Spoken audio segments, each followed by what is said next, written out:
Fala, minha gente, tudo na bênção? Espero que vocês estejam bem nesse domingo. O domingo é do Senhor. A gente tem repetido isso na nossa comunicação, justamente porque a gente entende que o domingo é o dia que o Senhor Deus ressuscitou. Para nós é um dia de primícias, por isso o primeiro dia é o domingo é o primeiro dia da semana. E a gente consagra esse dia a Deus, e não somente porque Jesus ressuscitou no domingo, mas nós sabemos que hoje, no nosso continente, né, os dias de folga, os dias mais livres, é esse dia, enfim, só para constar, esse é um dia de devoção, de amor, de aprendizado. Então aprenda a dedicar o domingo ao Senhor. Eu sei que às vezes a semana é muito corrida, mas você não pode desassociar a sua vida com Deus, sua vida espiritual, e tentar viver ela sem congregar, sem servir, sem amar o próximo. Tudo isso é mandamento do Senhor para todos nós. E a gente está aqui na nossa EBD, mais uma vez, EBD Online. Eu espero que vocês estejam assimilando tudo. A gente tem feito de tudo para poder alcançar você aprender. E hoje a gente vai para um outro nível aqui. Hoje a gente vai falar de salvação, ou começar a falar sobre salvação, porque esse assunto é um assunto muito abençoado, é um assunto que eu gosto muito de explorar ele, e a gente tem tentado que essa aula seja aí uma média de 30 a 45 minutos, e se eu perceber que não vai dar para falar tudo só em uma aula, a gente vai fazer mais uma aula. O importante é que a gente vai aprender. Amém, gente? Então vamos lá começar a nossa aula.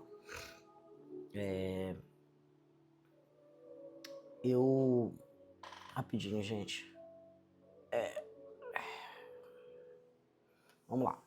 Hoje a gente vai falar sobre a salvação do homem, que é um presente de Deus.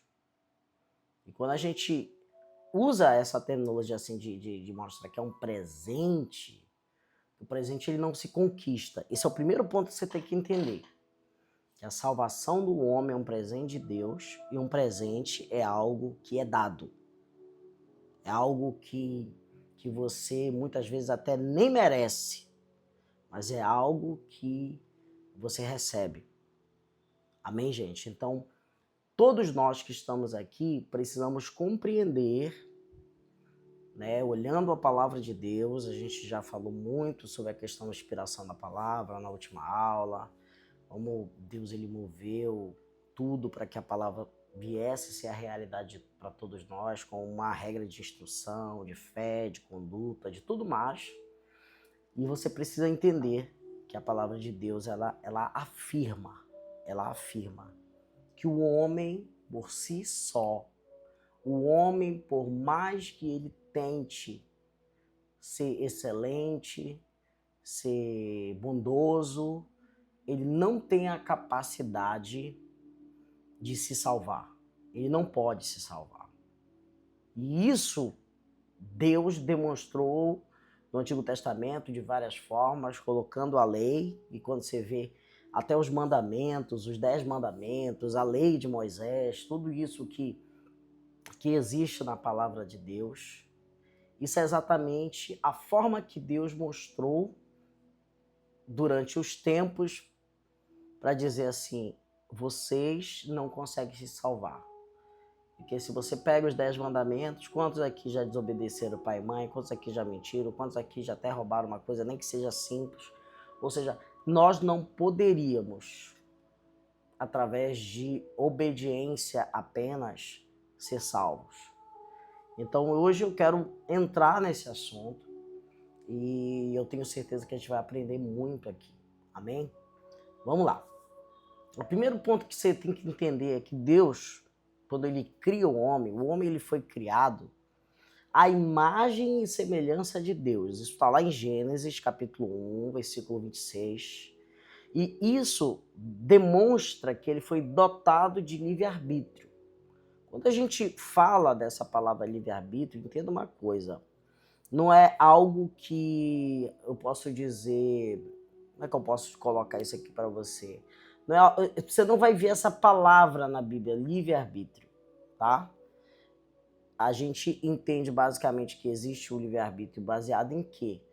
Baseado em algumas coisas que Deus, apesar da sua soberania, apesar da sua bondade, apesar da sua severidade, permite que o homem escolha, né? A Bíblia, inclusive, diz que a alma que pecar certamente morrerá. Porque o livre-arbítrio, ele é algo que a gente entende como uma forma que Deus até nos ensina nessa terra algumas coisas.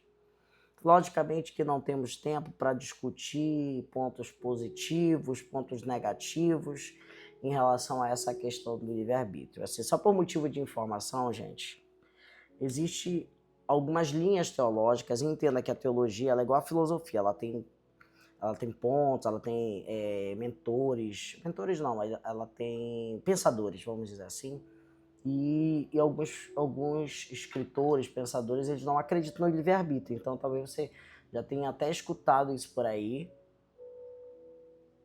mas respeite, né? Até porque você não vai encontrar essa palavra na Bíblia, livre-arbítrio, mas a gente entende que Deus ele não nos criou como robôs e existe algo dentro de nós que é a nossa vontade, que é isso exatamente que a gente vai tocar aqui, que tem a ver com a nossa alma. Inclusive os anjos, eles têm a mesma característica. A gente entende que os anjos, por exemplo, eles conseguiram, por ser uma criação de Deus, tudo que Deus criou, Deus também não manipulou. Você vê que tem alguns anjos que caíram. Alguns anjos caíram, né? E alguns anjos escolheram o lado errado, que também fazem parte da criação. Então o homem ele foi dotado de livre-arbítrio, ele foi criado bom e justo aí nesse sentido, assim, por ter essa imagem e semelhança de Deus, mas ele caiu por transgressão voluntária. Isso está lá em capítulo 3 de Gênesis. E a sua única esperança está no plano que Deus tem para a salvação do homem através de Cristo Jesus, o Filho de Deus. A Bíblia vai falar em Eclesiastes que o pó volte para a terra e o espírito volte a Deus que o deu. E a alma, esse texto não fala, porque a gente entende, basicamente, por sermos trino, ter corpo, alma e espírito, todas essas três partes nossas, elas partem do entendimento de que o meu corpo, a minha mente, que é a minha alma, e o meu espírito, que é a minha parte que se liga a Deus, elas têm uma função completamente diferente. Todas muito importantes, porém muito ligadas uma nas outras. João 3,16 diz assim, porque Deus amou o mundo de tal maneira que deu seu Filho único, unigênito, para todo aquele que crer, não pereça, mas tenha vida eterna. Essa palavra perecer, ela vai falar de morte, ela vai falar de destruição, ela vai falar de coisas terríveis. Então, o primeiro ponto que eu quero que você entenda aqui é que Deus ele tem um plano para quem saiu do plano. Deus ele tem um plano para que você possa ser regenerado, para que você possa ser salvo, e isso é aquilo que a gente precisa entender como um dos grandes fundamentos da nossa vida cristã. Amém, gente? Vamos lá.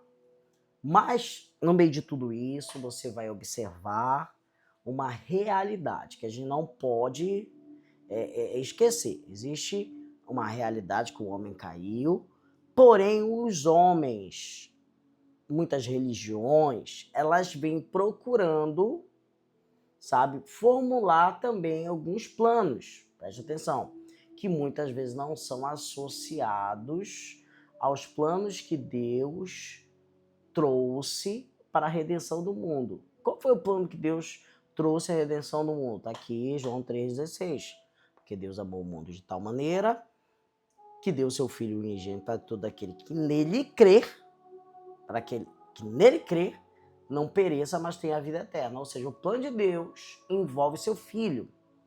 E aqui entra algumas coisas que talvez vocês já perceberam, sabe? Muitas vezes, eu não sei se vocês já viram aqueles filmes aqui no Brasil, nem tanto, a Igreja Católica, apesar de ter penitências e tudo mais, como uma questão que envolve a confissão dos pecados, mas existe outras religiões também que falam de uma penitência no sentido de uma remissão da carne, né, usando até de forma errônea aquilo que Paulo fala, que esmurrava o seu corpo, reduzia o seu corpo a nada, né? Então isso demonstra muitas vezes uma questão de um alto flagelo, essa realidade aí bem pesada, tá, gente? Missa pelos mortos, vocês talvez já escutaram essa realidade que existe realmente, que algumas pessoas elas fazem isso, as missas pelos mortos, como um entendimento de trazer uma luz, se alguém está numa escuridão, até a ideia da vela, a vela de tantos dias, não sei se você já viu isso, né? Um sofrimento mais leve, como o purgatório. Purgatório, por exemplo, é uma coisa que é usada pela Igreja Católica desde o tempo da Inquisição, como uma forma de dizer, olha, as indulgências, o pagamento das indulgências é aquilo que pode tirar a alma do purgatório. Então a Bíblia não vai dizer sobre isso. Um outro plano é a reencarnação. A gente vai entrar, estudar muitas coisas aqui, até mais detalhadas. Eu só quero pontuar hoje aqui a reencarnação como uma forma de melhorar a sua vida ou ir melhorando, né? Tá sofrendo hoje, tem um karma. É um karma, você tem esse karma hoje porque você viveu uma vida ruim lá na outra vida e você tá pagando por isso aqui hoje, né? A Bíblia ensina esse princípio da semeadura, mas nessa vida, ou seja, aqui se faz, aqui se paga, né? Entenda essa realidade. A reencarnação é uma realidade que muitas pessoas acreditam e que, logicamente, eu não tenho hoje tempo de fazer isso. Ladainhas, sinais do corpo, vela para santos, boas obras. Boas obras hoje tem sido uma dessas coisas muito, muito poderosas que os homens têm criado para tentar se salvar. Mas a verdade é que eles não vão conseguir, porque a salvação ela vem somente através de Cristo. Gente, vocês não têm noção como é evidente, é muito notório. Por exemplo, eu estou num velório muitas vezes e alguém vem e fala, porque o fulano de tal era bom, porque o fulano de tal, a ciclana, fazia boas obras, era gente boa, sabe? Impressionante, gente, impressionante como as pessoas hoje, elas acreditam, presta atenção, que boas obras salvam. Não, boas obras não salvam. Apesar de ser algo que identifica muitas coisas boas, as boas obras não podem nos salvar. Imagina só, se boas obras salvassem, por que Deus enviaria o seu Filho? Qual a necessidade de Deus enviar Jesus ao mundo se só ser gente boa, ajudar os outros, salvasse? Não. Entenda uma coisa, a salvação ela vem pela graça, mediante a fé. Isso não vem de nós, volto a dizer, é um presente, é um dom de Deus, não vem de obras para que ninguém se glorie, tá? Paulo ensina isso, que ninguém pode fazer obras, ajudar pessoas, fazer ação social e se salvar por isso. A Bíblia vai dizer, o apóstolo Paulo vai nos ensinar que as obras foram feitas para que nós pudéssemos andar nelas, para que nós pudéssemos ser reconhecidos como bons filhos de Deus por obras. Ou seja, as obras não salvam, mas as obras identificam todo salvo, tá? Deixa bem claro isso, eu vou repetir. As obras não salvam, as obras identificam todo aquele que é salvo. Você vai ser reconhecido como filho de Deus. A Bíblia vai dizer que eles verão a vossa luz e glorificarão o vosso Pai que está no céu. Tá bom? Então que fica bem claro isso aqui. Vamos lá. Senão a gente não vai conseguir. Quando o homem caiu, essa queda trouxe o pecado, a dor, a doença, a morte, tudo sobre a humanidade trouxe essa questão que veio pela queda do homem, que produziu uma perversão natural e moral na sua mente, na sua espiritualidade. Isso afeta o homem. Né? Vocês lembram a história lá no Gênesis?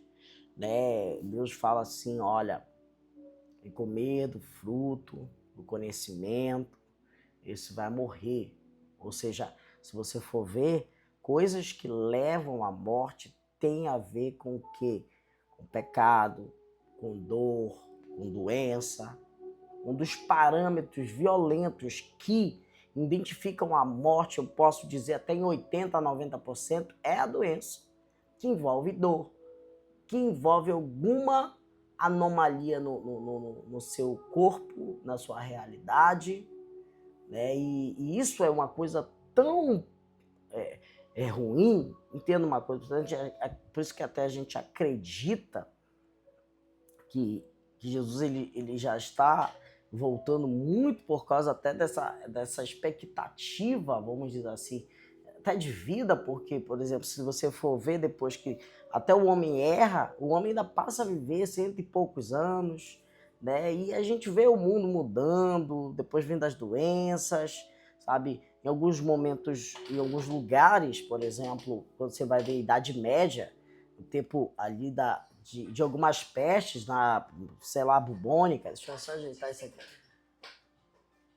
Peste bubônica, essas pestes assim, e a gente vê que as pessoas viviam até pouco. O Brasil, por exemplo, tinha uma expectativa de vida muito menor do que tem hoje, algum tempo atrás. Ou seja, muito que tem a ver com a morte ou a vida tem a ver com doenças, tem a ver com males que a humanidade tem. Hoje a gente vê a alimentação como um dos pontos muito fortes que tem levado pessoas à morte, muitas pessoas morrendo por causa de alimentação, né? Má alimentação, estresse, enfim, tanta coisa que existe.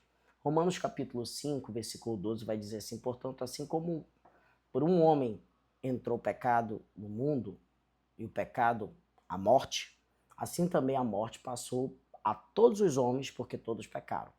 Ou seja, o primeiro Adão, ele vem e traz o pecado e a morte. O segundo Adão, que é Jesus, que é a palavra Adão, homem, né? Ele vem e traz a vida e a remissão dos nossos pecados. Então entenda uma coisa, todos nós que estamos aqui temos dentro de nós uma natureza caída que veio por causa do primeiro Adão. E a gente precisa da remissão, do perdão, da vida no Espírito que o segundo Adão pode trazer a nós. Vamos lá, a perdição do homem. Todos os homens pecaram, como eu já falei para vocês, todos carecem ou precisam da glória de Deus, porque todos pecaram. Ou seja, se todos pecaram, todos são condenados. Ou seja, Romanos vai deixar bem claro que a condenação, presta atenção, para a alma que pecar é a morte o que? Eterna. E a vida eterna é para quem? Para aquele que for salvo. Então, entenda, existe uma eternidade com vida e existe uma eternidade com morte. A realidade de tudo aquilo que João 3,16 vai trazer a nós é que Jesus veio ao mundo salvar, perdoar, que Deus amou o mundo de tal maneira, e ele faz isso para que nós não perecêssemos, não nos perdêssemos eternamente. Romanos 5,18 diz, porque assim como por um homem Veio essa ofensa, veio o juízo sobre todos os homens para a condenação. A condenação aqui é algo que eu preciso explicar para você. Eu não sei se você já percebeu, mas a Bíblia ela tem um aspecto muito até jurídico, eu digo isso, um aspecto muito jurídico em relação a essa questão, como é que eu posso dizer, de um julgamento, vamos dizer assim, né? A Bíblia vai dizer que a gente vai ser julgado. E se você for olhar lá no livro de Jó, você vai ver claramente uma realidade, que os anjos, eles chegam ao trono de Deus, e aí Satanás também vai, né, e mostrar ali Jó, a gente observa claramente uma visão maligna da terra, porque Deus pergunta a Satanás se ele estava vendo o servo dele Jó, né? Ele falou que sim, aí ele entra naqueles questionamentos. E o que é que eu posso te dizer sobre isso? Preste atenção. Que Deus está no trono, Satanás está acusando, e a Bíblia diz que Jesus está à direita de Deus, intercedendo por nós, sendo nosso advogado. Ou seja, todo julgamento ele envolve uma acusação, uma defesa e um juiz.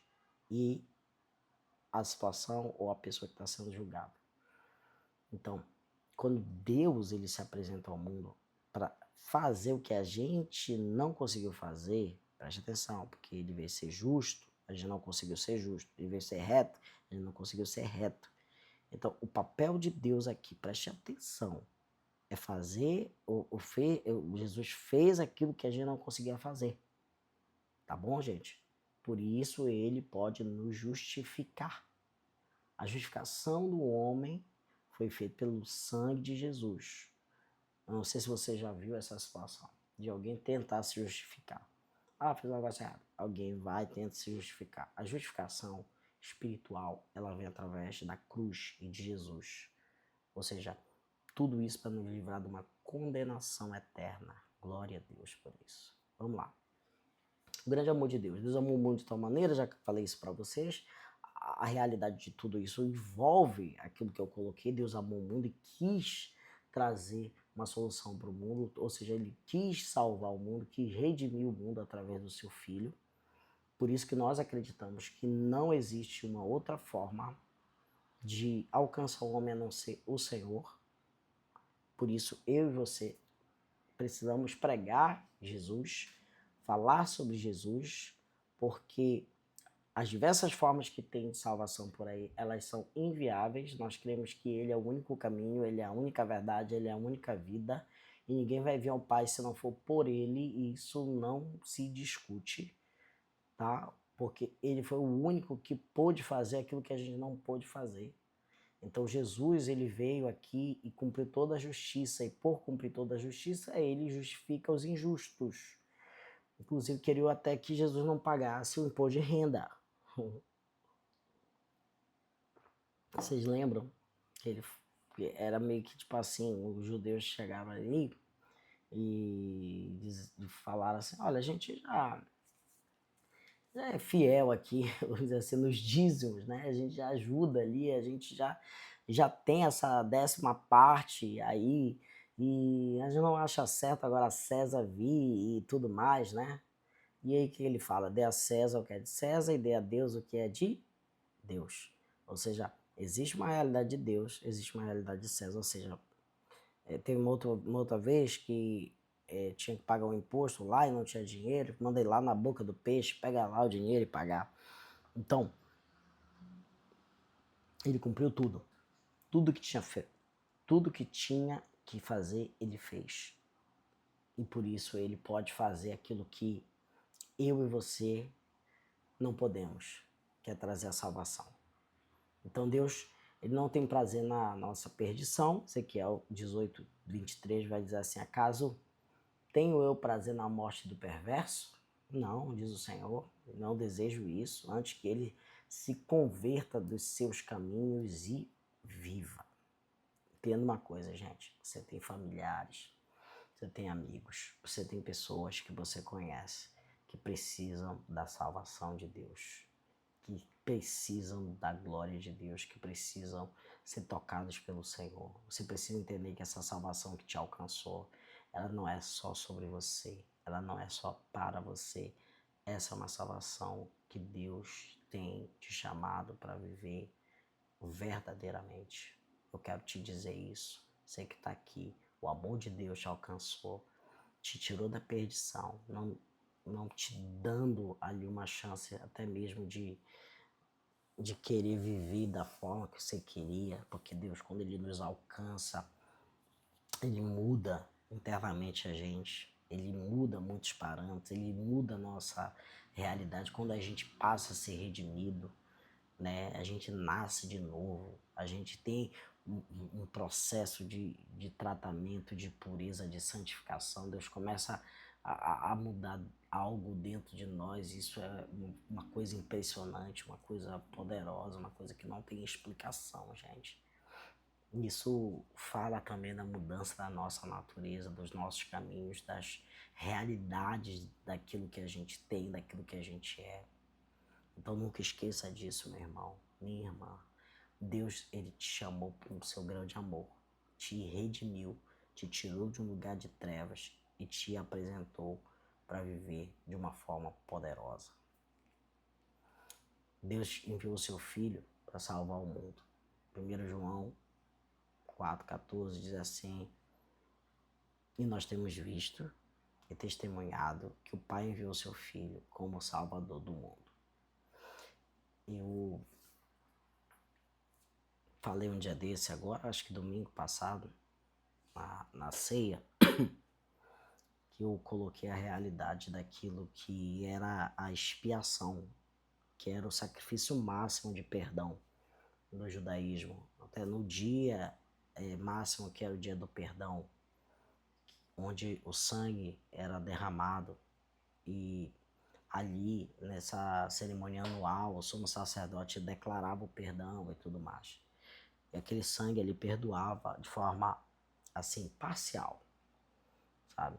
Não era um perdão total, sabia disso? Era um perdão parcial. Porque a lei era essa. O sangue é vida, tá? Levíticos vai dizer, o sangue é vida. E o sangue é o único que pode trazer vida. É o único que pode justificar a vida ou até mesmo pagar pela vida. E aí entra o entendimento de cortar o pescoço do animal, aquele sangue ali, enfim, dependendo do tamanho do bicho, justificava ou trazia expiação, sabe? O entendimento de expiação, gente, ele tem a ver com cobrir. A palavra expiação fala de cobrir aquilo que está vergonhoso, aquilo que está nu.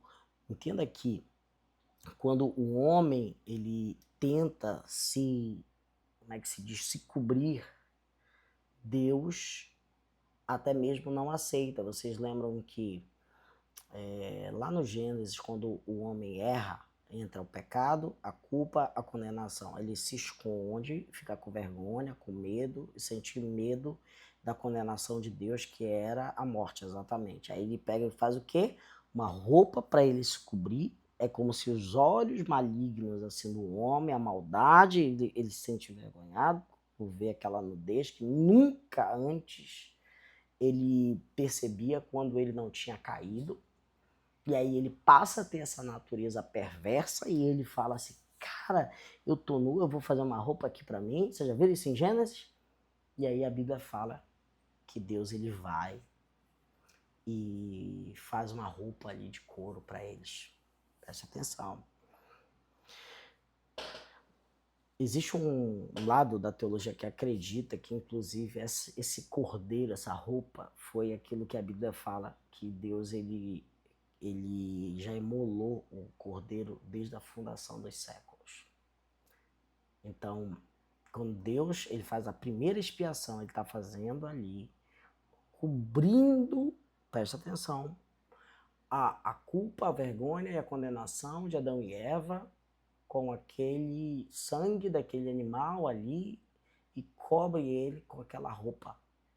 Então, quem foi que fez a primeira expiação, segundo o entendimento que a gente tem, foi o próprio Deus que fez isso para cobrir Adão e Eva. Mas sabe o que é um detalhe muito louco disso? Gosto de pensar sobre isso. É que existia alguns tipos de pecado que não tinha nem a possibilidade de expiar. Não tinha. Por exemplo, alguns pecados como desobediência, para o filho desobedecia, existia alguns pecados que envolvia adultério, e existia o assassinato, e existiam alguns pecados que eram a imoralidade, o incesto, a questão da relação íntima entre familiares. Tudo isso, se você for ler o livro de Levítico, você vai ver que não tem expiação para esse pecado. E aí entra o lance do olho por olho, dente por dente, até que se você nunca entendeu isso tem a ver com sangue, tá, gente? Tá? Ou seja, eu estou aqui dizendo assim, que o sangue deve justificar a vida, tá? Então, eu errei, eu pequei, eu matei. Eu cometi um erro ali. Eu pego um animal diante do nível do erro que eu tenho, eu posso sacrificar aquele animal e eu vou ter o perdão daquilo. Porém, aquilo era limitado. O que eu quero dizer com isso? Porque alguns tipos, preste atenção, de pecado se pagava com o próprio sangue. Adultério, por exemplo. O que aquela mulher ia ser apedrejada? Era o sangue dela, não era sangue de animal nenhum. Era o sangue dela que ia pagar o pecado dela. Você está entendendo o que eu estou querendo dizer? Então, algumas realidades que envolvem, preste atenção, pecado no Antigo Testamento, na Antiga Aliança, envolvia exatamente a sua própria morte. E aí Jesus ele vem e resolve isso com o seu sangue, trazendo a nós a possibilidade de parar com o sacrifício até de animais e também com alto flagelo, com alto sofrimento, porque ele pagou o preço por tudo, por todos nós. Por isso que lá na cruz ele diz que está consumado, ou seja, que está pago, ou seja, eu não tenho que pagar nada, nem você, nós temos que crer. E aí a gente vai explicar isso agora aqui, tá? A salvação do homem procede de Deus, já falei isso para você, somente Jesus Cristo pode salvar o homem, Romanos vai dizer isso, que o salário do pecado é a morte, mas o dom gratuito de Deus é a vida eterna em Cristo Jesus, tá? Então isso só pode ser dado através de Cristo, porque ele que veio ao mundo, ele que é o Filho de Deus, ele que se despiu da sua glória, ele que fez o que a Bíblia diz que ele, como é que se diz? Se fez maldição por nós, sabe? Então, o salário do pecado é a morte, mas o dom gratuito de Deus é a vida eterna que vem através de Cristo Jesus, tá bom, gente? Então, a salvação é obtida pela graça, mediante a fé e não por obras, ou seja, eu sou salvo pela graça que Deus trouxe através do seu Filho. Como eu consigo isso? Através da fé nesse sacrifício. E isso não é de obras, isso é um ato de coração. Por isso que a Bíblia vai dizer, olha, esse povo me honra com seus lábios, seu coração está longe de mim, né? Esse povo sacrifica aqui, mas é maldoso. Então, Deus ele muda o padrão, ele diz assim, olha, agora a partir de agora o lance é o coração. Por isso que nós somos salvos pela fé em Deus. Efésios 2:8 vai dizer, porque pela graça sois salvos mediante a fé. Mediante a fé. O que é fé? Certeza das coisas que se espera, convicção de fatos que não existem. Ou seja, é impossível alguém ser salvo se ele não crê. Por isso que a gente vai ver, crê no Evangelho, crê. Você vai ver Jesus perguntando, você crê? Ele é impressionado pelos aqueles que crê. Então, o crer aqui fala exatamente daquilo que envolve uma fé genuína. Bem-aventurado aquele que crê sem ver. Falou isso para Tomé. Isso não vem de nós. É um dom de Deus, ou seja, é algo do coração, é um toque. Por isso que a gente crê que a salvação, antes de ter uma mudança, significativa externa, ela é algo completamente interna. Ou seja, vem de Deus, é Deus que nos toca. A Bíblia diz que é o Espírito Santo que convence o homem do seu pecado, da sua justiça e do seu juízo, ou seja, é um dom de Deus. Não vem de obra para que ninguém se glorie, diga assim, olha, eu estou aqui salvo porque de alguma forma eu mereci, eu fiz, eu ajudei, não. Tudo isso é muito legal, já falei isso para vocês, porém isso não salva ninguém. Vamos lá, vamos correr. Acho que vai dar tempo de dar aula, vai ficar um pouquinho maior, mas vai dar certo. A salvação é testemunhada interiormente pelo Espírito. Romanos capítulo 8, versículo 16, diz assim que o próprio Espírito testifica no nosso coração que somos filhos de Deus. E exteriormente por uma vida de justiça e também de santidade. Entenda uma coisa, que Deus testifica no nosso coração que somos filhos, porém exteriormente, ou seja, de forma que envolve as obras, vem uma justiça de Deus na nossa vida que nos faz andar em santidade, que faz trazer as nossas mudanças visíveis, que traz essa realidade que muita gente passa a perceber. 1 João capítulo 4, versículo 6, diz que todo aquele que permanece nele e não vive pecando, porque todo aquele que vive pecando nunca viu Deus nem o conheceu. Ou seja, o testemunho de santidade exterior vem por um espírito quebrantado. Por isso que a gente fala de um novo nascimento, que Deus ele toca a pessoa, regenera a pessoa e de certa forma faz ele viver algo novo através de uma experiência interior. Amém? Vamos só para finalizar já aqui. O que é necessário para ser salvo? Primeiro, crer no Evangelho. Já falei isso aqui para vocês. Romanos capítulo 1, versículo 16. Pois não me envergonho do Evangelho, porque ele é o poder de Deus para a salvação de todo aquele que crê. Ou seja, o Evangelho é exatamente aquilo que se resume em toda a história do Senhor, o plano da salvação, o plano de redenção, a história da cruz, que faz com que as pessoas devam crer naquilo que foi trazido a esse mundo. O segundo ponto, arrepender-se. Arrependimento, ele fala exatamente de uma das questões que envolve aquilo que eu falei ainda há pouco, o coração. Arrependimento genuíno só acontece no coração. E nunca esqueça, arrependimento é diferente de remorso. Remorso é uma coisa, arrependimento é outro. Muitas vezes a gente, quando erra, a gente sente remorso, não arrependimento. Preste atenção nisso. Lucas capítulo 24, versículo 46, 47, diz assim, está escrito que o Cristo havia de padecer, e ressuscitar dentre os mortos no terceiro dia, e que em seu nome pregássemos arrependimento para a remissão dos pecados a todas as nações, começando em Jerusalém. Olha só que incrível, gente. Arrependimento significa dar meia volta. Isso é, dar as costas para o pecado e nunca mais voltar àquela vida errada que vivíamos antes. Isso é o genuíno arrependimento, gente. Fora isso, é só uma questão que envolve muita dor, muita questão, como é que eu posso dizer para vocês, muito sofrimento, mas quando a gente se entrega a Deus, coloca tudo diante dele, eu posso dizer que a gente tem uma chance de mudar, de ser transformado pela glória dele. Terceiro ponto, receber a Cristo como Salvador. Mas todo quantos receberam, deu-lhes o poder de serem feitos filhos de Deus, a saber, aqueles que creram no seu nome.